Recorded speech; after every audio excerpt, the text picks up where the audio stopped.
तो स्वागत है आप सभी का आज के इस लेक्चर में। क्लास 11 लेक्चर नंबर 7 आज का हमारा रहने वाला है। जैसे आप सभी को पता है पूरा का पूरा हमारा जो ये बैच है पूरा फ्री ऑफ कॉस्ट यूट्यूब पे चल रहा है और लगातार आपके पास वीडियोस पहुंच रहे हैं, करेक्ट। और आपकी हमारे साथ पढ़ाई हो रही है, राइट। अब आज के इस लेक्चर में हम जो है चैप्टर नंबर 2 स्टार्ट करने वाले हैं अपना। चैप्टर नंबर 1 हमने थोरली पूरा का पूरा पढ़ा है लास्ट वीडियोस में, करेक्ट है। पूरे 6 वीडियोस हमें लगे चैप्टर 1 को कवर करने में। थोरली हमने पूरा का पूरा सारी की सारी चीजें देखी और हमारा चैप्टर 1 कंप्लीट हुआ है, करेक्ट। अब चैप्टर 2 की तरफ बढ़ रहे हैं हम, अकाउंटिंग टर्म्स। अब what is accounting terms? Accounting terms ये ऐसी टर्म्स है भाई जो कि आपको अकाउंट्स पढ़ने के लिए बहुत जरूरी है। अकाउंट जब आप आगे बढ़ेंगे, अब आगे पढ़ेंगे तो उनको उस अकाउंट्स में अलग अलग वर्ड्स आएंगे, उन वर्ड्स के बारे में हम समझने वाले हैं, उन टर्म्स के बारे में हम समझने वाले हैं, ठीक है। चलिए, जैसे कि सबसे पहली बात सबसे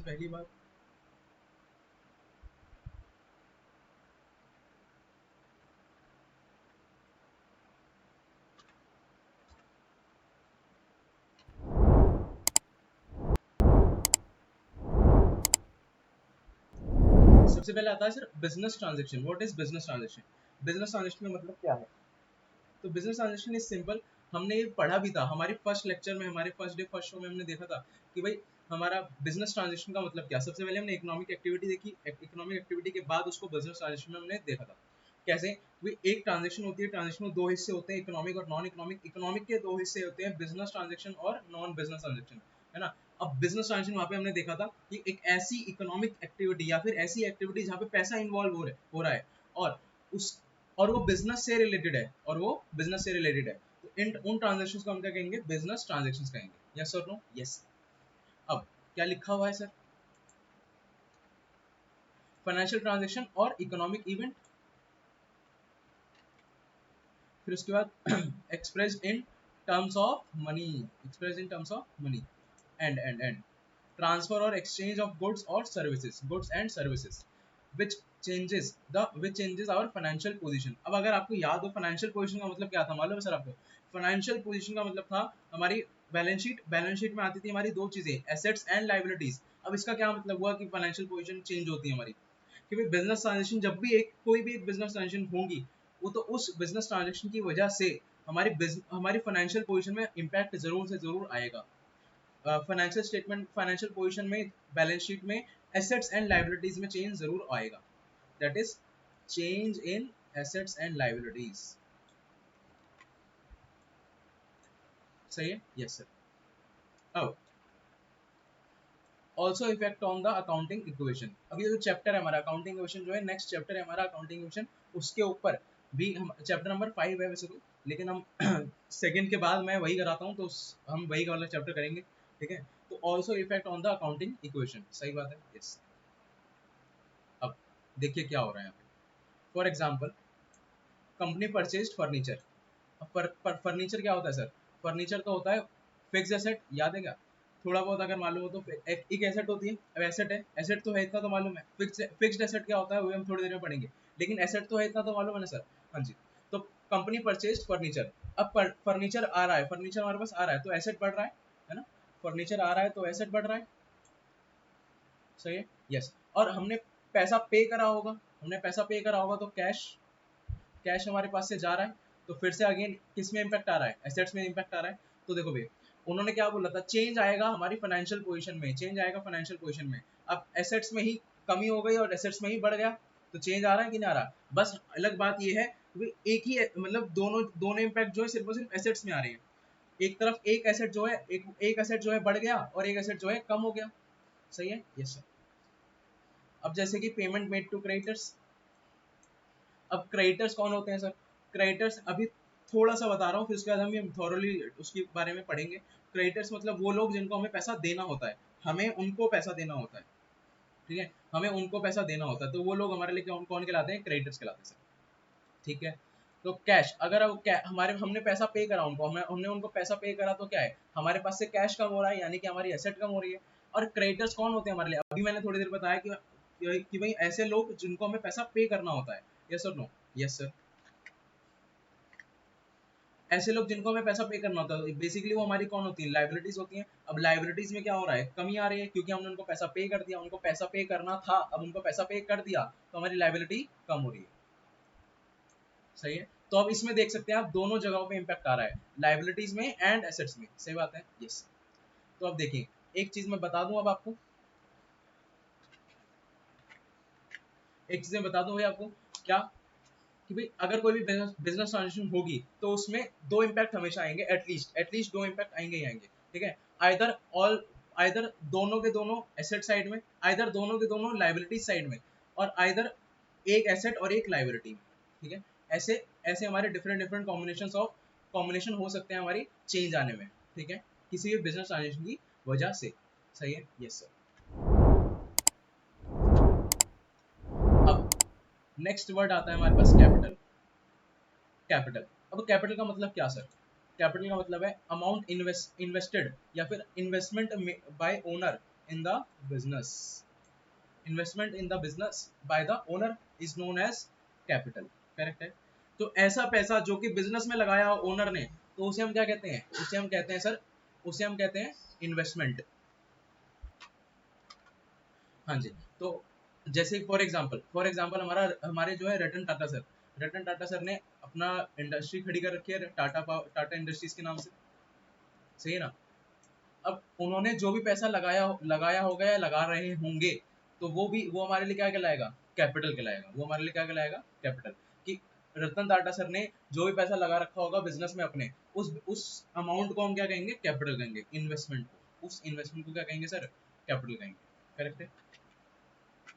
अब जैसे कि उन्होंने एग्जाम्पल के तौर पे 1 लाख रुपए लगा रखे हैं, तो वो उनके लिए क्या बन जाएगी? उस बिजनेस के लिए क्या बन जाएगी? कैपिटल बन जाएगी। करेक्ट है। अब investment either may be in cash और may be in kind. May be in kind से मतलब क्या है? एसेट्स। कि भाई इन्वेस्टमेंट जो है कैश की फॉर्म में भी हो सकती है और काइंड की एसेट्स की फॉर्म में भी हो सकती है। जैसे कि फॉर एग्जांपल हमारे बिजनेस में एक टेबल की जरूरत थी, और वो हमारे पास हमारे घर में टेबल पड़ा था, ओनर के घर में टेबल पड़ा था। अब वो ओनर जो है वो टेबल लेके बिजनेस में लेकर आ गया, तो वो क्या हो गया? वो कैपिटल तो है भाई। अब जैसे हमारे घर में एक एसी पड़ा था स्पेयर, अब वो बिजनेस में चाहिए था, तो बिजनेस में हमने क्या करा? एसी लगा दिया, अपने घर का निकाल के एसी वहां पर लगा दिया।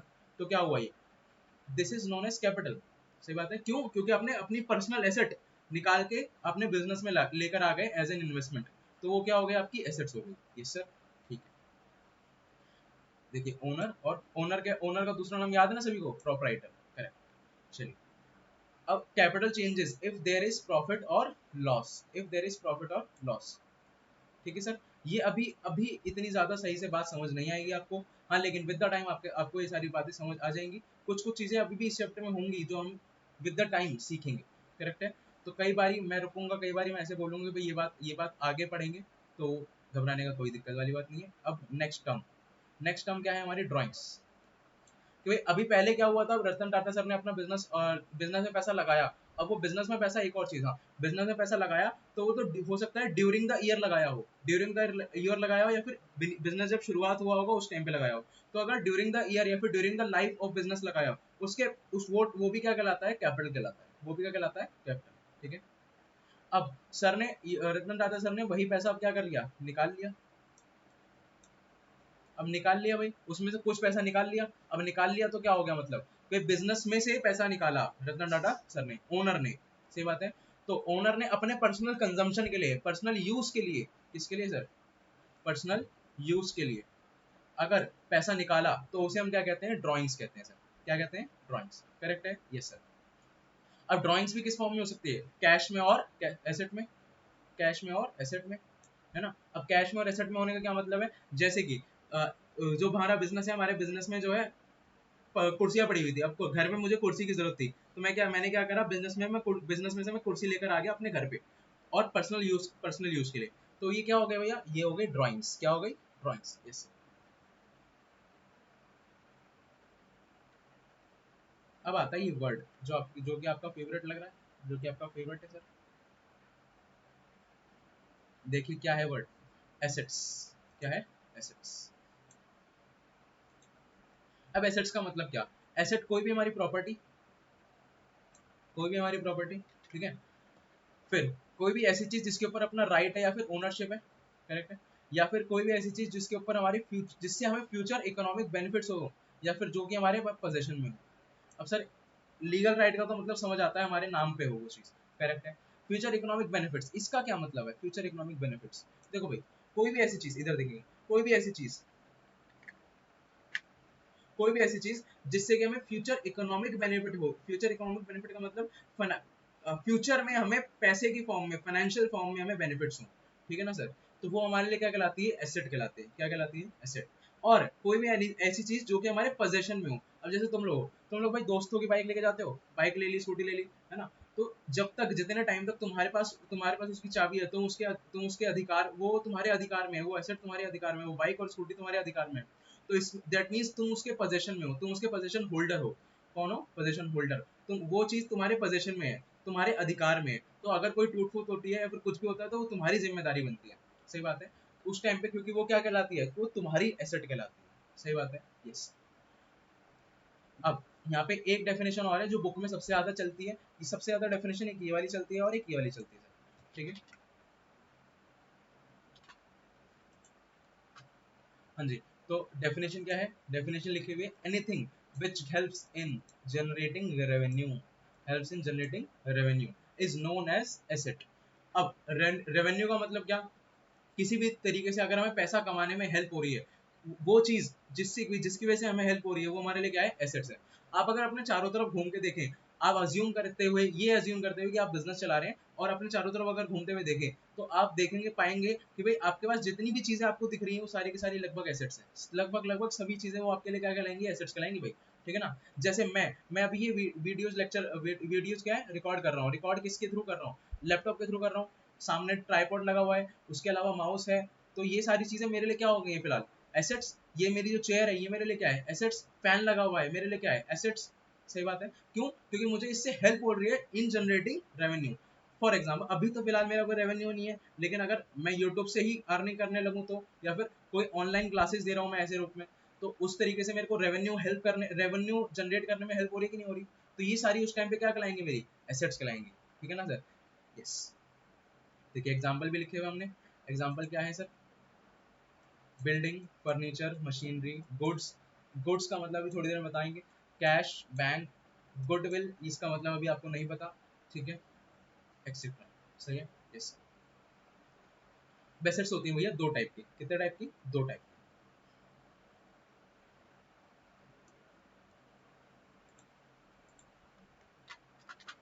अब भाई हमने देखा भाई एसेट्स होती है दो टाइप की। पहली एसेट, पहले क्या टाइप है?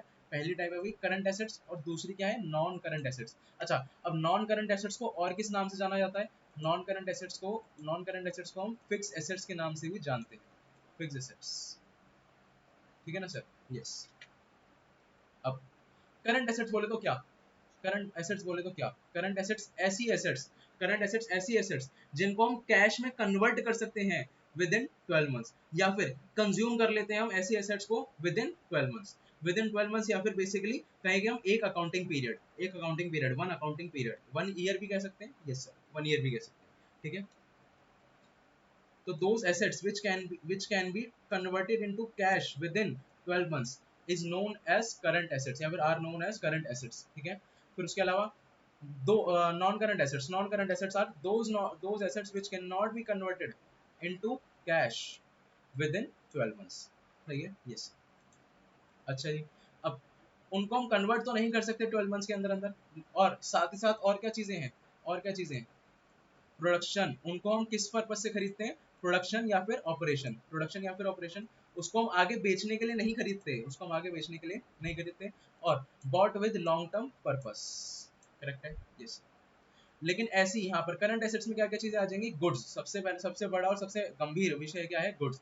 गुड्स का मतलब क्या? गुड्स का मतलब कोई भी ऐसी चीज जो कि आपने खरीदी है आगे बेचने के लिए, या फिर as a raw material consume करने के लिए, as a raw material use consume करने के लिए। फॉर एग्जाम्पल, आप पेंसिल मैन्युफैक्चरर हैं। अब पेंसिल मैन्युफैक्चरर के लिए लकड़ी लकड़ी और लेड, जो ग्रेफाइट होता है, वो उसके लिए क्या हो जाता है? Raw material. तो आपने अगर ग्रेफाइट खरीदा और लकड़ी खरीदी है, तो वो आपके लिए क्या है? गुड्स है। क्योंकि आप उसको कैसे यूज करने वाले हो? As a raw material use करने वाले हो। लेकिन अगर आप सीधा परचेज करते हो पेंसिल, और परचेज में पेंसिल करके आगे उसको बेच देते हो, आप स्टेशनरी वाले हो, है ना, तो आपने क्या करा? आपके लिए गुड्स उस टाइम पे क्या हो गई? वो पेंसिल हो गई। सही बात है, यस। तो गुड्स भाई डिपेंड करता है business of nature of business के ऊपर, नेचर ऑफ बिजनेस के ऊपर कि भाई गुड्स आप किसको कहेंगे। जैसे कि हमारा हमारा अगर ट्यूशन बिजनेस है, हमारा ट्यूशन बिजनेस है तो हमारे पास क्या है, चेयर्स हैं बहुत सारी। अब चेयर्स हमारे लिए वो क्या है, फिक्स्ड एसेट्स हैं, नॉन करंट एसेट्स हैं। नॉन करंट एसेट्स क्यों है, क्योंकि हमने उसको खरीदा है एक लॉन्ग टर्म पर्पज से, एक इस उस पर्पज से नहीं खरीदे कि हम उसको बेचने वाले हैं, नहीं। हमने उसको किस पर्पज से खरीदा है कि हम उसको रखेंगे, अपने ऑपरेशंस में यूज लाएंगे, या फिर हम उसको यूज करेंगे for a long long time period. सही बात है, यस सर। लेकिन अगर वो कुर्सी मैन्युफैक्चरर वाला है, फिर कुर्सी रिटेलर है जो, उसके लिए वो क्या है, चेयर्स। उसके लिए चेयर्स क्या है, उसके लिए चेयर्स है भैया गुड्स। क्यों, क्योंकि उसने बनाई ही या फिर खरीदी ही इसीलिए ताकि वो आगे बेच सके, ताकि वो आगे बेच सके। तो कोई भी ऐसी चीज जो कि आपने as a raw material consume करने के लिए या फिर आगे फर्दर बेचने के लिए खरीदी हो, तो उसको आप क्या कहेंगे, गुड्स। और कोई भी ऐसी चीज जिसका इंटेंशन एटलीस्ट इंटेंशन क्या है, एटलीस्ट इंटेंशन ये है कि हम आगे उसको बेचने नहीं वाले, और उसको खरीदा किस पर्पज से है, लॉन्ग टर्म पर्पज से, और उसको आप यूज करने वाले हो प्रोडक्शन या फिर ऑपरेशन में, तो आप उसको उसको क्या कहेंगे, नॉन करंट एसेट्स। सही बात है, यस। अब देखो भाई, हो सकता है आपने फोन लिया, आपने फोन लिया, वो आप फोन क्या 2 महीने के लिए लेते हो, 3 महीने के लिए लेते हैं, नहीं भाई लॉन्ग टर्म पीरियड के लिए लेते हैं। सही बात है, एक्सेप्शन अलग बात है, हाँ। लेकिन जनरल क्या है, जनरल भाई लॉन्ग टर्म पर्पज से लेते हैं। अब भाई फोन आपने लेकर आए, 2 दिन बाद वो टूट गया, खो गया, चोरी हो गया, गायब हो गया, ठीक है। अब ये क्या हो गया, अब तो इसको तो हम विद इन 12 मंथ्स हम कंज्यूम कर गए, या फिर विद इन 12 मंथ्स वो कन्वर्ट हो गई कैश में, या फिर वो यूज ही नहीं हो पाई, कंज्यूम नहीं हो पाई, ठीक है ना। बेसिकली हमारे पास से चली गई, हमारे पास से एसेट वो खत्म हो गई। अब वो एसेट खत्म हो गई तो क्या एज पर डेफिनेशन हम ये कहेंगे कि भाई वो जो फोन हमने हमने लिया था वो करंट एसेट कहलाएगा, नहीं। इंटेंशन क्या था, इंटेंशन यही था कि भाई लॉन्ग टर्म पर्पस के लिए खरीदा है, तो वो इंटेंशन भी मैटर करता है। अगर इंटेंशन उसको खरीदने के पीछे इंटेंशन क्या था, लॉन्ग टर्म पर्पस, तो हम उसको नॉन करंट एसेट ही मानेंगे, फिक्स एसेट ही मानेंगे। लेकिन अगर इंटेंशन ही हमारा शॉर्ट टर्म स्पैन था या शॉर्ट स्पैन था, तो उस टाइम पे हम उसको क्या मानेंगे, करंट एसेट मानेंगे। सही है सर, यस। अब सर ये डेटर्स वगैरह कौन लिखे हुए, क्या लिखा हुआ है, समझा देंगे बाबू, समझा देंगे, टेंशन ना लो। अच्छा जी, अब नॉन करंट एसेट्स को हमने और फर्दर दो हिस्सों में डिवाइड करा। नॉन करंट एसेट्स या फिर फिक्स्ड एसेट्स को हमने दो हिस्सों में डिवाइड करा, tangible assets and intangible assets. ठीक है सर, यस। अब टेंजिबल एसेट्स बोले तो क्या, आपने कंप्यूटर पढ़ा था, कंप्यूटर में हार्डवेयर एंड सॉफ्टवेयर पढ़ा था, अरे बोलो।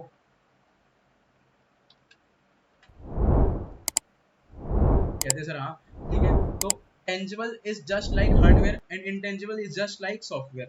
कैसे सर, देखिए, टेंजिबल एसेट्स वो एसेट्स होती हैं जिनको हम देख सकते हैं, टच कर सकते हैं, और जिनकी फिजिकल एग्जिस्टेंस होती है, जिनकी फिजिकल एग्जिस्टेंस होती है। देखिए क्या लिखा हुआ है, जिनको हम देख सकते हैं, टच कर सकते हैं, और फिजिकल एग्जिस्टेंस होती है उनकी। सही बात है, यस। लेकिन इसके अपोजिट, जिनको हम नहीं देख सकते, जिनकी कोई फिजिकल एग्जिस्टेंस नहीं होती, और जिनको हम सिर्फ और सिर्फ महसूस कर सकते हैं, उन सभी चीजों को हम क्या कहते हैं, इनटेंजिबल एसेट्स कहते हैं। क्या कहते हैं सर, इनटेंजिबल एसेट्स। सही है। अब टेंजिबल एसेट्स के एग्जांपल्स, बिल्डिंग हो गया, मशीनरी हो गया, फर्नीचर हो गया। फिर इधर इधर क्या एग्जांपल्स होते हैं, goodwill, patents, copyrights, trademark. Correct है। अब देखिए इसमें से सबसे इंपॉर्टेंट कौन सा है, गुडविल है, सबसे इंपॉर्टेंट है गुडविल।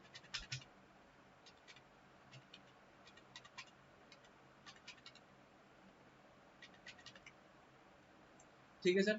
अब गुडविल देखिए, गुडविल के साथ क्या चक्कर है, गुडविल क्या होता है, गुडविल चैप्टर 2 है हमारा क्लास 12th में, तो इस वजह से इंपॉर्टेंट बन जाता है थोड़ा। अब गुडविल के बारे में आप वहां पर तो सीखोगे, मैं थोड़ा बहुत यहाँ पे बता देता हूँ। गुडविल का मतलब क्या है, नाम, शोहरत, फेम। जैसे कि मेरा यूट्यूब चैनल है, अब मैं अपनी लगातार वीडियोस बना रहा हूँ, मेरा नाम हो गया इंडस्ट्री में, यूट्यूब इंडस्ट्री में नाम हो गया, तो भाई हाँ, ये ध्रुव गर्ग नाम का एक चैनल है जहाँ पे अकाउंट्स पढ़ाई जाती है।